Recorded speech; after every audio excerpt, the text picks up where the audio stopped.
mendengarkan program Smart Millennial Change menemani pagi Anda. Kami hadir setiap Senin pagi, semua listener, pukul 11 sampai 11 siang sebagai program terbaru di Smart FM. Tentunya seperti biasa, di setiap programnya kami ajak Anda berpartisipasi. Nanti boleh bergabung kalau punya pertanyaan atau sesuatu yang pengen didiskusikan. Pagi hari ini boleh Anda kirimkan melalui WhatsApp di 0811 671018. Nah, semua listener, dunia saat ini sudah pada era milenial ya. Ini merupakan sebuah masa di mana teknologi berkembang dengan pesat dan menjadi sebuah gaya hidup bagi para generasi di dalamnya. Nah, di era ini dengan segala kecanggihan teknologi, tingkat persaingan yang juga semakin tinggi, sehingga menuntut kualitas dan juga kinerja manusianya untuk lebih ditingkatkan, gitu ya.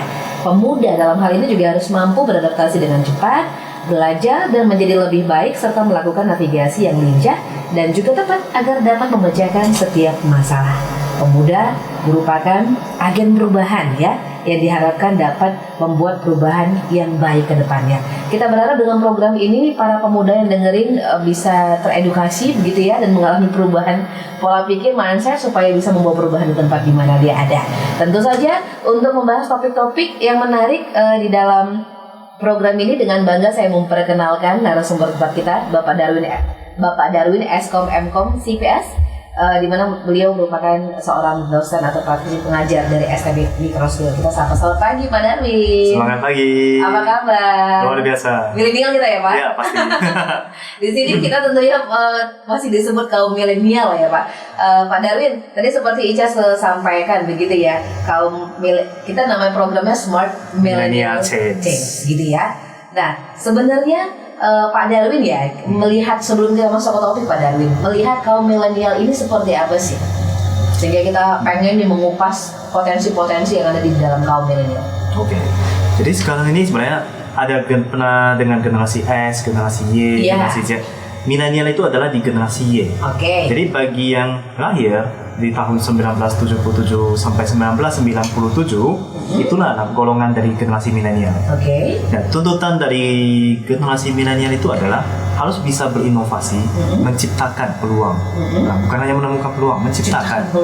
Nah, oleh karenanya kita lihat dari tamatan mahasiswa sekarang ini, mereka dari awal sudah dibekali entrepreneurship. Nah, di sanalah generasi milenial itu bersumber. Oke. Artinya menjadi kaum milenial, generasi milenial sekarang ini nggak bisa cuma nunggu ya Pak ya? Nggak boleh nunggu. Nggak boleh nunggu ya? Yeah. Kita harus punya ide dan kreativitas untuk menjadi leader ya? Benar. Memimpin untuk membuka sesuatu yang baru. Benar. Menciptakan lapangan kerja. Wah, ini berat banget Pak. Karena memang kalau misalnya berpikir, ya kita flashback lagi ya Pak, di zaman sekolah dulu belum ada entrepreneur, belum didalemin bidang itu, jadi apa-apa ditanya mau jadi apa gitu ya. Ya, ada bilang mau jadi guru, mau jadi pilot, itu masih sekedar mau. Tapi sekarang harus mau dan mampu. Mau dan mampu, mau aja nggak mampu nggak sampai. Nggak bisa. Jadi kalau udah sebilang kata mampu, kan ada nih orang merasa, aduh, saya memang mau tapi belum mampu. Nah, bukan masalah mampunya dulu. Dari mau, dia akan belajar, karena dasarnya itu manusia itu bisa berpikir, bisa mencari tahu. Nah, dari sanalah ciptakan pelan-pelan, yakinlah semua orang itu pasti mampu. Hanya tinggal nanti masalah 100% atau di bawah 100%, hanya itu aja tolak ukurnya masalahnya. Dan memang Pak Darwin melihat di kebetulan juga Pak Darwin sebagai dosen ya, masih mendidik anak-anak yang generasi Y juga ya Pak ya, YZ ya mereka ya. Saya juga generasi milenial. Iya, kita milenial juga nih, di sini ada beberapa teman-teman juga di balik kamera ya kan, lambaikan tangan teman-teman. Ini juga masih generasi milenial, jadi memang program ini pantas banget didengarkan sama kita ya Pak ya. Benar. Terutama juga Anda semua listener yang saat ini dimanapun mendengarkan, kita berharap kita bisa diskusi lah, sebagai satu kaum pasti nyambung ngomongnya ya Pak ya. Nah, Pak Darwin melihat nih, generasi milenial saat ini, dewasa ini, atau juga mungkin anak-anak didik Pak Darwin ini sebenarnya sudah cukup nggak sih, sadar nggak sih ada di era sekarang ini? Karena kalau nggak pasti ketinggalan ya Pak ya? Benar. Sebenarnya kalau masalah sadar atau tidak sadarnya, mostly itu kita udah masuk ke dunia industri 4.0. Jadi di dalam industri 4.0 ini kita nggak bisa hidup sendiri. Kita harus kolaborasi. Kalau kita flashback nih 10 tahun lalu, orang buat usaha, jadi dia hanya penting memikirkan saya mau memajukan usaha saya harus bisa unggul. orang lain harus kalah. Kalau sekarang ini masih berpikiran seperti itu, kita bakalan tergila zaman. Yang benar adalah kita lakukan kolaborasi. Jadi kita lihat, bahkan dengan saingan kita mikirkan apa sih, gimana caranya kita berkolaborasi. Dari sisi mana kita ciptakan value. Jadi bukan hanya ciptakan profit. Uang itu urusan belakang. Sekarang ini nggak boleh pikir lagi. Tapi kita mikirkan ada value, otomatis uang itu pasti datang. Itu mungkin salah satu yang paling jelas perubahannya ya. Perubahan. Dulu kalau misalnya apa-apa, kalau bisa resepnya di skip, nggak boleh orang tahu ya kan. Benar. Jangan sampai tahu. Pokoknya kita yang tingkat persaingannya mungkin pola pikirnya masih begitu kali Bu ya. Konvensional. Iya, konvensional banget ya. Baik. Nah, kita tadi ini mungkin sebagai gambaran besar semua listener, dan tentunya kita sebagai generasi Y ya kan, kaum milenial sudah cukup menyadari walaupun mungkin masih takut untuk kecemplung dalamnya, tapi mau nggak mau ya kata Pak Darwin tadi.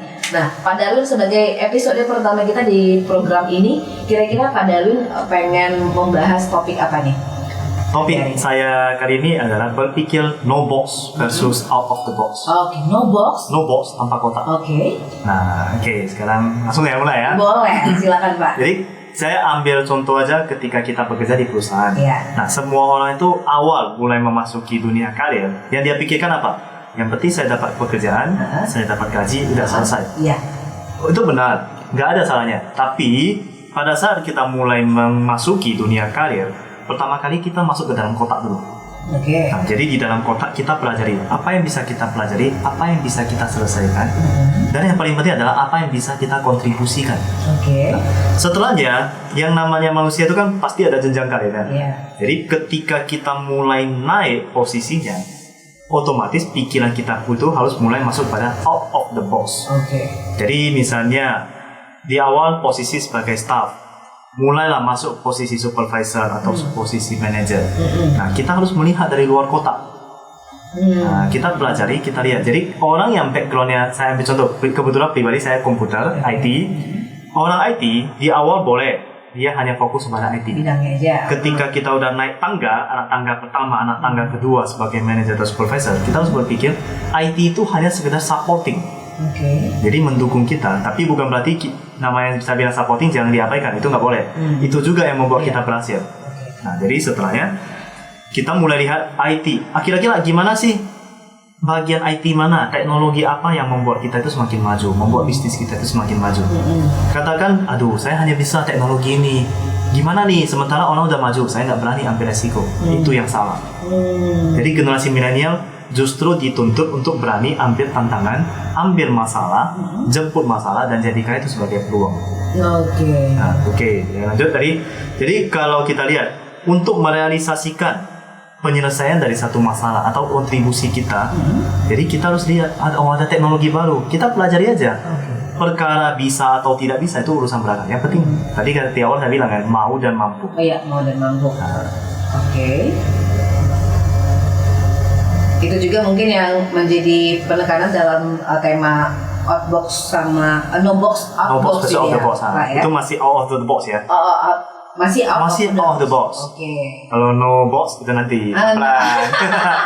Karena biasanya memang orang-orang masih berpikir dibatasi sama kotak. Sebenarnya nggak ada masalah juga ya Pak ya? Nggak ada masalah. Saya pribadi kalau mau diceritain, background saya ini memang IT. Tapi kalau masa kecil saya itu bukan dari orang Belanda. Saya dari pelan-pelan naik sebelumlah sampai hari ini. Dan semuanya itu benar-benar butuh proses. Kita jangan merasa ibaratnya mie instan, harus cepat, semuanya serba instan. Salah. Benar, sekarang ini adalah semuanya harus cepat. Tapi proses itu harus pelan-pelan dijalani. Nah, tapi pelan di sini bukan berarti ya udah terima nasib, ikuti aja. Itu salah besar. Jadi kita harus lakukan, intinya belajar, ikuti teknologi. Setiap kali muncul teknologi baru, kita harus lihat di mana sih titik kelebihannya. Nah, jadi kita pelajari, kemudian kita adopsi kondisi skala ini. Apa sih yang bisa kita mainkan, yang bisa kita tingkatkan supaya hidup kita itu lebih baik, kemudian karir kita pun lebih baik. Itulah tuntutan dari smart millennial sekarang. Ya, tetap ujung-ujungnya mau dan mampu. Ya? Karena dari kemauan itulah dia punya dorongan atau motivasi untuk belajar sehingga membuat dia mampu. Ya, ini topik kita semua listener. berpikir no box versus out of the box gitu ya. Nanti kita masih akan bahas di segmen selanjutnya. Kita break dulu Pak Darwin. Boleh. Kami akan kembali untuk Anda usai jeda. Maka pastikan Anda tetap bersama kami.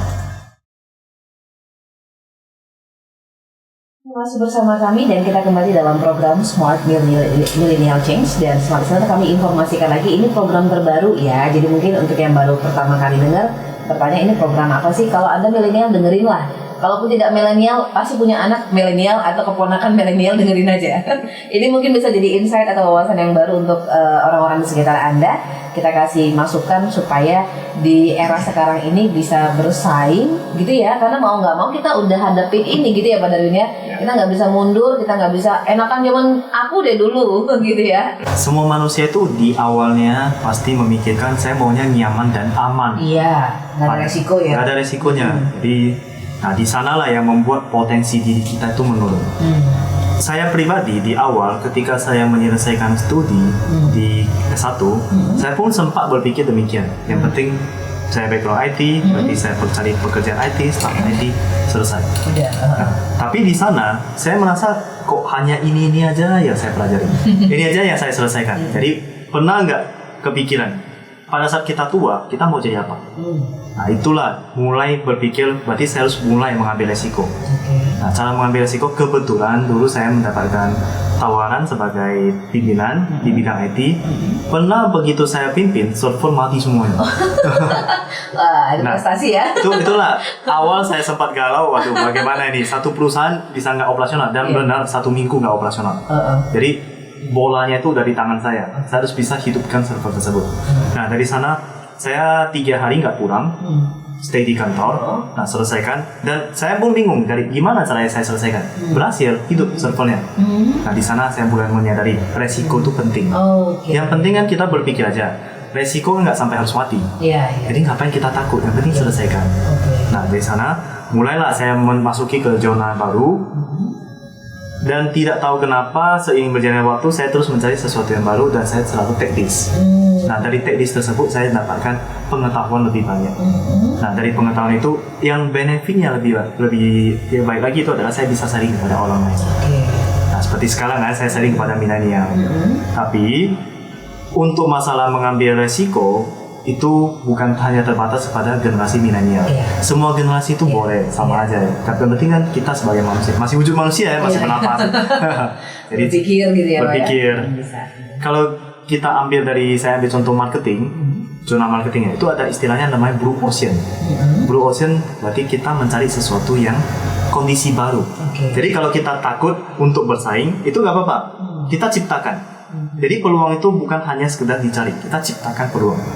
Nah, dengan ciptakan peluang berarti kita udah masuk di wilayah blue ocean. Itu nah, setelahnya barulah kita lihat apa yang bisa kita improvisasi. Kita bisa pakai teknologi, apalagi kalau kita lihat sekarang ini setiap kali kita bangun, apa yang kita cari pertama kali sekarang ini? Biasanya handphone. Nah, kenapa handphone? Kita bandingkan dengan orang tua kita, kakek nenek kita. Itu mereka bangun bukan cari handphone. Itu nggak penting. Kalau sekarang beda. Karena semuanya itu dunia udah di dalam genggaman kita. Mau email, bahkan yang gawatnya, nah ini yang salah adalah kondisi sosial. Kita ini makhluk sosial. Jadi ketika kita berkumpul dengan orang lain, harusnya kita ngobrol. Tapi sekarang ini enggak, sibuk masing-masing, menjauhkan yang dekat dan mendekatkan yang jauh. Nah, tapi di sini bukan berarti itu salah, itu boleh, hanya kita perlu salah bijak. Dengan kapan waktunya seperti ini, kapan waktunya seperti itu. Nah, jadi untuk masalah generasi milenial, gimana nih cara bersaing? Kan itu nih cara pertanyaannya. Kita lihat dulu, dalam satu hari ada 24 jam. Kita bagi 3, berarti 8. Nah, satu hari berarti 8 jam kita bekerja, 8 jam kita istirahat, dan 8 jam adalah bersama keluarga. Fatalnya adalah orang nggak membagi lagi seperti itu. Dia lupa diri, fokusnya adalah konsumtif terlalu banyak. Intinya saya ada HP, medsos, bahkan di jam kerja aja dia sering menggunakan medsos. Itu yang sangat salah. Boleh kita pakai medsos, tapi ambil apa yang bisa kita pelajari, itu yang kita petik, kemudian kita integrasikan. Integrasi di sini berarti implementasikan. Kita jalankan mana yang positif kita mainkan. Nah, terapkan. Dan untuk masalah yang paling penting adalah kita timbulkan yang namanya kreativitas. Ciptakan kreatif. Itu ada nih formula sebenarnya namanya create. Jadi formulanya itu yang pertama C, tadi yang create, C-R-E-A-T-E. Create adalah combination. Itu yang pertama. Berarti kita harus apa yang sudah kita lihat di media sosial, apa yang sudah orang jalankan. Misalnya sekarang muncul banyak startup. Mereka udah ciptakan startup ini. Aduh, saya kehabisan ide.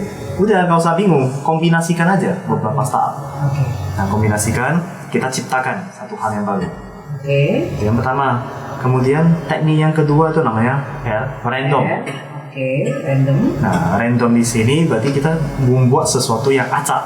Karena kita tinggal tahu nih, kadang-kala di satu tempat itu strateginya nggak jalan, tapi di tempat lain strateginya jalan. Bisa jalan. Nah, sederhananya saya ambil ini. Saya mau makan nasi ayam nih. Saya beli di satu tempat dengan beli di tempat lain, resepnya sama, harganya sama. Tapi kenapa saya bisa lebih prefer, lebih nyaman di nasi ayam yang kedua? Kenapa? Bingung kan? Saya juga bingung. Biasanya orang ada begitu sih, Pak. Kayak begitu. Nah, saya sendiri juga gitu. Kalau ditanya, gimana saya cara jawabnya? Saya nggak tahu. Itulah namanya random. Nah, kita random ambil apa yang sudah diterapkan orang lain, kita ngambil, kemudian kita coba. Jadi sistem ATM, amati, tiru, modifikasi. Jangan amati, tiru, udah M-nya hilang, itu nggak boleh. Terlalu orang habis kita ya, Pak ya? Iya, nggak boleh. Itu namanya plagiat. Di akademis ya namanya plagiat. Terus yang ketiga namanya elimination. Kita mulai membuat eliminasi. Apa yang orang lain sudah terapkan, kita ngambil. Mana yang nggak penting, kita buang. Itu udah sama loh. Nah, kenapa nasi ayam? Sorry ya, saya lebih suka ambil contoh nasi ayam ya. Saya pecinta nasi ayam. Jadi ada nasi ayam, dari katanya kan dua nih, berarti nasi plus ayam. Jadi kalau saya sediakan nasi putih sama satu ayam, itu nasi ayam nggak? Nasi ayam.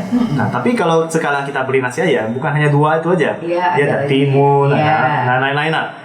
Logikanya sama loh. Sebenarnya sama aja. Nah, itulah contoh dari eliminasi. Jadi ibaratnya kita buang timunnya, kita buang barang-barang, sisakan hanya nasi dengan ayamnya. Sempurna namanya nasi ayam. Sempurna. Nggak salah, kita nggak lakukan penipuan. Benar. Berikutnya alternatif. Jadi kita membuat solusi alternatif. Orang lain sudah menerapkan ini. Kita pikirkan, gimana kalau saya ganti caranya? Nah, orang jual nasi ayam, saya ganti. Ayamnya ganti jadi apa? Misalnya nasi bebek. Atau apapun itulah. Ini saya ambil contoh yang tadi. Kemudian berikutnya turn around. Mencoba cara berpikir terbalik. Nah, posisikan diri. Ini yang biasanya orang atau business owner dia nggak terapkan. Dia hanya berfokus kepada saya menjalankan bisnis. Apalagi generasi milenial yang awal belum ada pengalaman. Dia mulai menjalankan bisnis. Dia penting adalah saya ada produk, harusnya bisa terjual. Nggak boleh seperti itu. Posisikan diri kita itu adalah di sepatu orang lain. Nah, dari sana baru kita lihat apa kebutuhan orang lain. Nah, baru kita penuhi. Berpikir sisi orang lain. Nah, yang terakhir itu adalah ekstrim. Menciptakan sesuatu yang ekstrim yang nggak logika, itu sebenarnya bisa dilogikakan. Tinggal apakah ada istilah semesta mendukung. Bisa nggak semesta mendukung kita? Ada nggak orang lain yang mendukung kita? Ada nggak investor atau business owner yang bisa berkolaborasi dengan kita? Kira itulah untuk merealisasikan ekstrim ini. Seperti itu. Jadi teknik create adalah cara untuk meningkatkan kreativitas. Mulai kita pikirkan kembali, mulai lagi pelan-pelan kita flashback. Ketika kita masih kecil, masih bayi pelan-pelan jadi anak balita, kemudian mulai jadi anak. Mereka ada nggak beban hidup? Nggak ada beban hidup. Bahkan main-main mulu kerjaannya. Yang penting main. Bahkan ada hal yang orang tua nggak bisa selesaikan, kita kasih ke anak dia bisa selesaikan yang mudah. Sederhana. Nah, saya lupa apa ya contohnya? Apa ya contohnya? Yang anak kecil sanggup selesaikan, sebenarnya nggak sanggup. Ada tuh, Pak. Ada lah ya. Aduh, saya nggak ada bayangan ya. Nah, dari saat itulah adalah konsep berpikir no box. Justru itu konsep berpikir no box ya, Pak ya. Benar. Anak-anak ya. Oke, jadi pernah ketika saya di satu perusahaan industri manufaktur, saya kan ada desain SOP. Saya berpikir terlalu dalam, gimana nih cara pengontrolan, bagaimana. Padahal saya cukup berpikir sederhana. Saya lepaskan itu semua, bahkan saya ketika tidur, ide saya keluar semua. Justru malah ngalir gitu. Ngalir. Nah, ada juga yang ketika mandi kepikiran keluar semua idenya. Itu terjadi setelah Bapak menghilangkan kotak tadi ya? Menghilangkan kotak. Saya lupakan semuanya. Pernah sekali saya bahkan hapus file saya. Sengaja hapus karena di sana saya rasa udah berpikir terlalu kompleks nih, percuma. Memperbaiki hal yang kompleks itu lebih susah. Lebih bagus saya ulang dari awal. Tapi jangan semuanya loh. Terlalu rumit ya Pak ya? Terlalu rumit. Itu pun harus lihat konteks. Jadi ibarat kita mau bangun rumah, waduh, jendelanya mana nih? Kita robohkan semuanya, itu salah. Kan harus lihat juga konteksnya. Ada yang bisa, ada yang nggak bisa. Kita akan masuk kepada pembahasan berpikir no box. Ternyata ini mungkin kayak dia sampaikan Pak Darul tadi, ini mungkin contoh cara berpikir anak-anak kali ya Pak ya? Berpikir nggak takut resiko, berpikir pokoknya dia orientasinya adalah solusi, begitu ya Pak ya? Nggak banyak nanti gimana. Nah ini akan kita bahas di segmen selanjutnya Pak. Kita break dulu. Kami akan kembali untuk Anda usai jeda. Maka pastikan Anda tetap bersama kami. Dan ternyata memang lebih sederhana Pak Darul? Lebih sederhana. Lebih sederhana dan itu yang jarang. Hidup apa istilahnya? Hidup udah susah, jangan dibuat susah. Padahal tadi itu yang sebelumnya coding itu udah lama banget dikerjain ya? Bukan coding. Itu apa? Itu beda SOP. Itu SOP ya. Di awal saya pegang manajerial. Tapi kalau udah nyangkut coding itu jangan juga dihapus. Namanya kalau orang IT udah buat coding panjang lebar, ya 1000 itu sedikit, 1000 baris. Bayangin udah hapus semua, bayang. Gak tahu lagi mau mulai dari mana. Sekiranya derita anak IT. Derita anak IT ya. Anak IT yang keluar yang udah berpikir no box nih kayak Pak Darwin nih, banyak ngomongnya nih. Lanjut seperti apa Pak? Nah, tips berikutnya untuk menjadi no box, berpikir no box itu adalah kita harus menjadi orang gila. Orang gila ini. Bukan orang gila beneran. Ada satu survei nih, saya ambil dari satu media. Justru orang gila itu lebih panjang umur. Kelihatannya sih iya Pak. Harusnya iya. Benar. Nah, dan mereka lebih bahagia. Lebih sehat juga. Lebih sehat, lebih bahagia. Nah, di tempat tinggal saya ada satu orang gila. Aku lucu, dia setiap hari pagi sama sore dia jogging. Nah, mantap kan? Itu beneran orang gila, pasti. Nah, dari sana kalau kita ambil esensinya, ya udah kita coba posisikan diri sebagai orang gila. Kita lepaskan semua kepenatan yang ada di dalam pikiran. Nah, kemudian kita mulai lagi berpikir. Istilahnya start from scratch. Mulai dari nol. Nah, di sini ketika kita melihat orang yang menderita, apa yang kita pikirkan pertama kali? Saya ambil contoh nih, ada satu orang tua, dia lagi bawa anaknya. Dia melihat ada seorang pengemis. Apa yang seharusnya kita kasih tahu ke anak? Nah, menurut rasa empati kali ya Pak? Rasa empati ya. Nah, di sini ada istilahnya simpati, ada empati. Nah, kalau simpati, berarti saya sekedar melihat, aduh kasihan ya, udah selesai. Kalau empati, aduh kasihan ya, saya beliin dia makan, udah selesai. Akan tetapi di sini manusia sekarang dengan manusia dulu itu ada perbedaan. Kita terlalu empati, itu kita yang stres sendiri. Nah, jadi mereka nggak berusaha, nah itu nggak boleh juga. Jadi di sini kita harus bisa berpikir.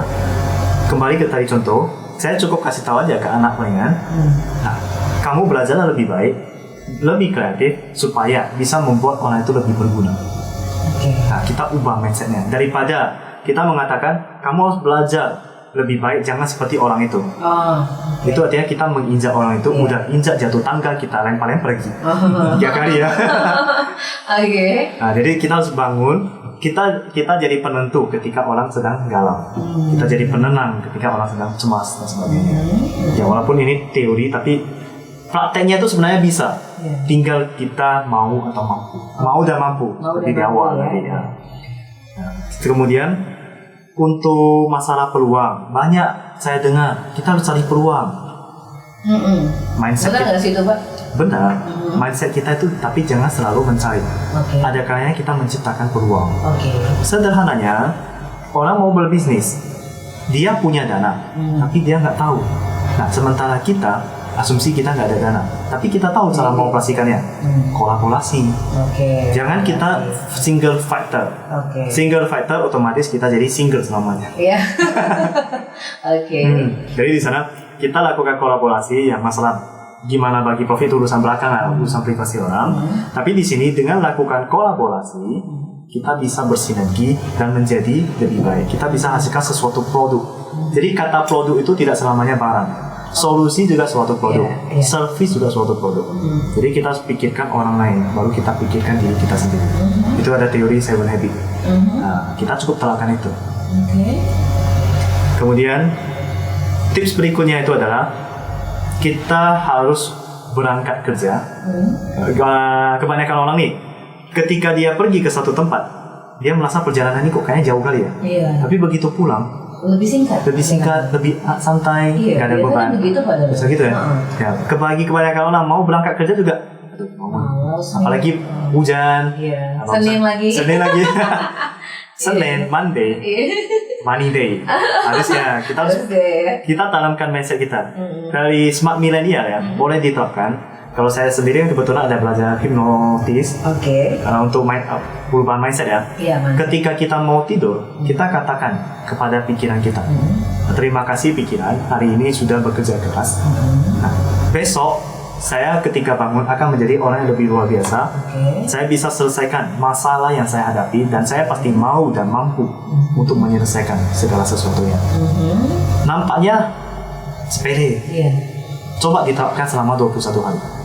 Perkataan itu ya Pak ya, setiap mau tidur ya? Iya, ketika mau tidur. Nah, nanti udah beda. Mindset kita itu berbeda. Ketika kita berbicara dengan orang lain, ketika kita menghadapi masalah, kita jadi lebih tenang. Jadi milenial harus dipraktekkan. Percayalah, ini serius. Lupa, Darun udah coba ya? Udah coba. Berhasil ya, lebih tenang ya? Lebih tenang. Dulu saya ini bisa dibilang orang yang lumayan panik. Ya, bukan berarti dulu ya. Sekarang setiap orang pasti ada panik. Kalau nggak ada paniknya, bukan manusia lagi. Kita udah terbang ke Mars. Iya. Jadi kita dengan mempraktekkan, kita belajar dari pengalaman orang lain. Nah, pengalaman orang lain itulah menjadi pengalaman diri kita sendiri. Komunikasi dengan teman itu tidak boleh kita anggap hanya wasting time, menghabiskan waktu. Terkadang kita nggak ada pengalaman, tapi orang lain sudah punya pengalaman. Kita sering dengan sharing-sharing, otomatis kita tahu, oh dia pernah alami masalah seperti ini. Ketika kita mulai mengenal masalah tersebut, kita adopsi aja solusi dari dia. Karena masalah dalam hidup itu ada 4. Yang pertama masalah simple, masalah sederhana. Aduh, saya sakit perut, itu masalah sederhana. Solusinya apa? Makan obat. Yang kedua masalah complicated. Complicated di sini orang lain sudah pernah alami, sementara saya belum pernah. Seperti yang tadi. Yang penting kita komunikasi, kita adopsi aja solusi lain. Yang ketiga masalah kompleks. Kita alami masalah, orang lain juga alami masalah dan sama-sama belum ada solusinya. Kolaborasi. Solusinya optimal ataupun tidak optimal itu nanti. Jalankan aja dulu. Dan yang terakhir masalah chaos. Ini jarang lah terjadi. Chaos artinya udah semua kacau balau, tidak ada solusi, tidak terkendali, bahkan bisa impact kepada kematian. Nah itu nggak mungkin lah sampai sana. Nah jadi di sini dari ketiga yang pertama, simple itu saya abaikan. Namanya simple semua orang pasti bisa. Kompleks dengan complicated, itulah dua masalah yang pasti dihadapi oleh generasi milenial. Apalagi ketika mereka membuat satu startup yang lagi tren ya sekarang ini ya, bisnis startup. Dia mau mulai bisnis, dia kasih ide, baru mulai bahas ide. Bangun tidur, orang lain sudah jalan. Mulai lah galau. Kecolongan dia. Kecolongan, galau satu kali. Dia mulai mikir lagi, ide kedua. Bangun tidur, kecolongan lagi. Udahlah, bunuh diri aja. Nah, itu nggak boleh. Itu hanya masalah complicated biasa saja. Kan tadi saya udah berbagi tips mengenai create. Combination, random elimination, apalagi alternatif. Kemudian amati dengan bentar saya lupa apa ya? Elimination, ekstrim. Yang terakhir yang ciptakan hal yang logika ya Pak ya, ekstrim ya. Turn around, berpikir terbalik. Nah, jadi kita terapkan itu otomatis apapun ceritanya. Startup itu kalau kita konsisten, komitmen kita mau kita jalankan, itu pasti satu hari bisa kita berhasil. Gak peduli tetangga juga punya bisnis yang sama, gak peduli ya? Gak peduli. Tadi ada juga namanya Blue Ocean. Nah, ketika kita orang lain sudah menjalankan, ya udah kita ciptakan lagi yang baru atau kita berpindah. Kan mudah aja kan, ciptakan atau berpindah. Kalau di satu deretan jalan, mereka sudah jualan makanan. Apalagi kalau makanannya sama semua, nasi ayam semua. Iya, nasi ayam. Saya pindah aja, saya jual nasi ayam di tempat lain. Atau saya tetap jual di sini, tapi saya ganti nasi bebek. Itu betul-betul sebuah ide dengan dasar ya. Karena dari nasi ayam aja ada ayam yang digeprek, ada ayam yang dipendekkan, ada ayam yang terancam. Banyak namanya kok memang hanya satu, produknya sama sebenarnya ya kan? Tapi tetap aja ada yang beli loh Pak. Tapi yang kasihan sebenarnya ayam sih. Oh gitu. Telur. Kita goreng telur. Kita bilang apa? Mata sapi. Iya, mata sapi. Kasihan sih ayam. Oke, Pak Darwin kita break dulu ya. Kita satu segmen terakhir, semua listener kami akan kembali untuk Anda usai jeda. Maka pastikan Anda tetap bersama kami. Masih bersama kami, semua listener, dan kita ada di segmen terakhir dalam program terbaru di Smart FM, Smart Millennial Kings. Kami informasikan lagi untuk Anda, program ini kami hadirkan setiap hari Senin, semua listener. Menemani aktivitas Anda, kami mulai dari pukul 10 sampai dengan 11 siang. Kita masih ada beberapa menit kebersamaan kita, masih bersama dengan Bapak Darwin, Eskom, Mkom, CPS. Dan kita masih membahas tentang berpikir no box versus out of the box. Ini di segmen terakhir, dan tadi Pak Darwin sudah banyak kasih gambaran. Nah, ini pertanyaannya Pak Darwin sebelum kita ke kesimpulan gitu ya. Kira-kira apa sih yang menjadi apa sih keuntungannya ketika ini semua kita aplikasikan dan berpengaruh terhadap karir kita nantinya sebagai generasi milenial Pak? Kalau masalah keuntungan itu udah pasti di karir, karir sama potensi diri kita. Kalau untuk out of the box tadi kan begitu kita berpikir dari luar, itulah berarti posisi kita itu adalah manajerial. Kalau kita dipercaya sebagai seorang manajer, tapi pikiran kita itu adalah administrasi, ngurus istilahnya micromanaging, itu berarti bukan out of the box. Jadi tugas dia lepaskan administrasi, lihat keluar apa potensi sekarang dia terapkan. Kalau no boss berarti dia lebih luar lagi, dia lepaskan itu masalah kotaknya, melihat hal baru, menciptakan potensi baru, bukan mencari ya, menciptakan potensi baru. Mungkin itu ya Pak ya? Iya benar. Jadi kalau saya kaitkan kepada semangat hidup ya, kita harus santai dalam kerjaan, tidur dengan impian, bangun dengan komitmen, dan bekerja dengan visi. Enak banget Pak. Jadi bukan santai dalam kerjaan, bukan berarti pada saat kita santai enggak. Artinya smart work, bukan hard work. Bekerja dengan cerdas ya. Bekerja dengan cerdas. Sederhananya ketika kita ada file Excel nih, kita udah masukin data kita, lalu kita kasih ke orang lain. Untuk apa susah-susah? Kan ada spreadsheet sekarang, ada komputer. Jadi teknologi hadir untuk membantu kita. Kenapa kita tidak menggunakan teknologi untuk menyelesaikan masalah dalam hidup? Berarti kita yang membuat diri kita itu susah. Bikin susah sendiri berarti. Itu tipsnya. Berpikir no box versus out of the box gitu ya. Ini mungkin di menit-menit terakhir Pak Darwin, mungkin Bapak ingin mereview atau apa hal yang perlu kita tekankan sebagai generasi milenial Pak Darwin di topik pertama kita kali ini. Jadi bagi smart milenial, jangan pernah menganggap kita itu masih muda atau jadi belum ada pengalaman, masih hijau. Kalau saya mau memulai, nanti kalau saya diinjak orang bagaimana, kalau saya gagal bagaimana, semua pikiran itu dihapus. Prinsipnya adalah kita mau dulu. Nah, begitu kita mau, kita mulai lihat apa potensinya dengan menggunakan tadi create, combination, random, dan lain-lain. Nah, dari sana baru kita lihat, ciptakan satu peluang, kemudian kita ingat, harus satu kata lagi, kita sering komunikasi dengan orang lain. Jangan kita mengecilkan diri kita. Orang lain udah maju nih, udah 10 langkah, saya masih di anak tangga pertama.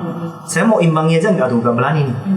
Lepaskan ketakutan tersebut, coba dekati, karena sama-sama manusia, dia juga nggak makan kamu. Ya kan? Ya udah, kita coba. Perkara malu itu lupakan. Kalau kita malu untuk bekerja, malu untuk bertanya, nanti kita yang tergilas. Karena itulah namanya milenial. Harus benar-benar berani, kreatif. Kalaupun tidak kreatif, semuanya pasti bisa. Contohnya aja, kamu bisanya menjadi seorang yang dewasa, bisa lewati masa kecil, bisa lewati balita. Kenapa? Lewat semuanya. Kenapa hari ini nggak bisa? Ya, yang penting dicoba aja. Berkala gagal, siapa yang nggak mau gagal? Maksud saya, kalimat saya perhatiin, siapa yang nggak mau gagal? Siapa yang nggak mau gagal? Kalimatnya salah loh berarti. Siapa nggak mau gagal? Siapa yang nggak mau gagal? Benar nggak kalimatnya atau salah? Salah atau benar? Benar. Justru kalau kita nggak pernah gagal, gimana kita benar nggak belajar? Nah itu, jadi justru kita kejar dulu gagal, baru kita kejar menang. Saya pribadi dulu nggak juga sama sekali nggak tahu mengenai startup. Kenapa saya berani masuk startup? Ya udah, saya yakin saya pasti gagal sih. Pasti ada satu kali kegagalan. Apapun ceritanya. Kalau nggak pernah gagal, nggak pernah gagal. Dan saya belajarnya. Disitulah saya belajar. Disitulah saya tahu lebih dalam. Itu tips-tips utamanya. Yang penting terkadang kita harus berpikir bagaimana menjadi orang gila yang super. Kita ciptakan peluang, lupakan masalah beban. Beban itu hanya satu parameter kecil. Kalau mau bahas beban, hidup kita itu udah penuh beban. Bangun, kemudian saya lapar, makan. Siang, beban lagi, makan siang. Malam, muncul lagi beban. Satu kali mau berapa kali beban? Nanti haus, beban. Hal sepele, tapi kalau kita benar-benar fokus, kita sadari, itu semuanya beban. Jadi hidup 24 jam itu ya hidup beban. Jadi kita mau terperangkap di dalam beban, itulah kotak.